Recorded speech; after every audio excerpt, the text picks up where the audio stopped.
There are two people in a bar, and they get talking about stuff when one asks, "What do you do?" The second answers, "I'm a consultant," to which the first replies, "Yeah, I'm between real jobs too." How do you know you've got the right consultants for the project at hand?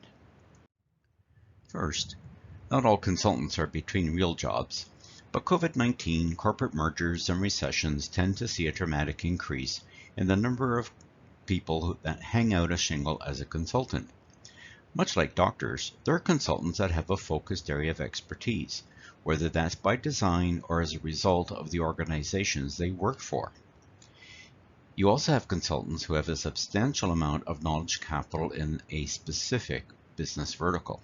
Think in terms of doctors that specialize in cardiovascular versus urology diseases and treatment. Then there are people that promote their education, and people have many years of experience. So how do you pick the consultant for your project? It really starts with you understanding your part and making the selection properly. First, what's the end result expected? Detail matters. If you say, the successful selection and implementation of an ERP solution, you're in trouble. Do you want to implement a technology solution or launch a business transformation project with the outcome of improving processes and the use of information in decision-making situations? When you define the outcomes in detail, that also assists you in selecting the internal team that will work on the phases of the project. These people will need to work with the consultant, so understanding their personalities and setting expectations with them will be important. Set up the project in chewable chunks. Yes, there's an end goal, but setting up a series of sub-projects makes the overall task less daunting. This also becomes part of a later stage in this process.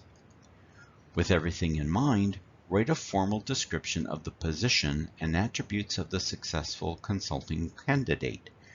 There are 3 key attributes you'll be looking for in the successful candidate. Sometimes people are impressed by educational credentials or the fact that a consultant has many years of experience.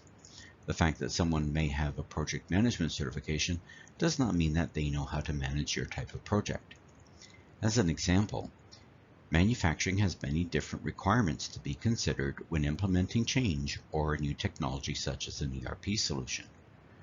Will a consultant that worked their entire career implementing ERP in the food and beverage vertical have the experience to help select and implement an ERP solution in the engineer to order or configure to order sectors?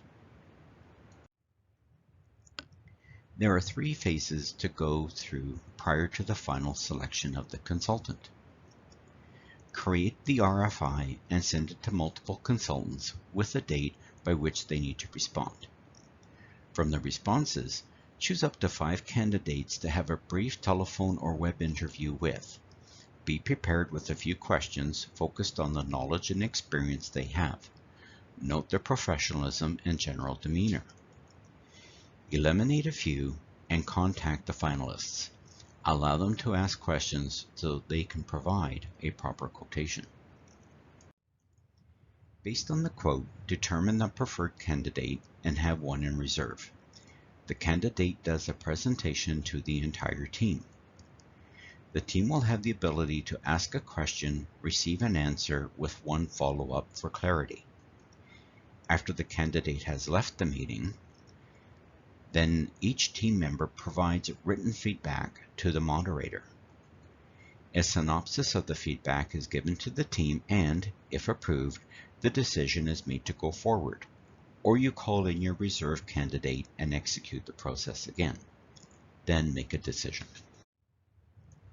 Sometimes you'll find that 2 candidates may complement each other's skill sets. This isn't necessarily going to have a net cost impact, as the return on having 2 skills properly targeted is often a key factor to overall success. When 2 are better than 1, there are some expectations to set out, beginning with defining what their responsibilities are. Define where they work together, the expectations of their combined efforts. If they have difference of opinion, The final decisions rest with the internal team management. When it comes to the contract, there are several financial terms that are common sense, but having an addendum that allows you to terminate the contract at various milestones sets expectations for both parties and limits your risk. Confidentiality needs to extend to all of the contractor's people and for a period of at least 2 years after the end of the contract. Just like your own people, contractors need to be onboarded so that they understand your culture, policies, safety expectations, etc. If you would like to have further conversations on this topic, email services@emercom.com and we'll set up a date and time to do so. Take care.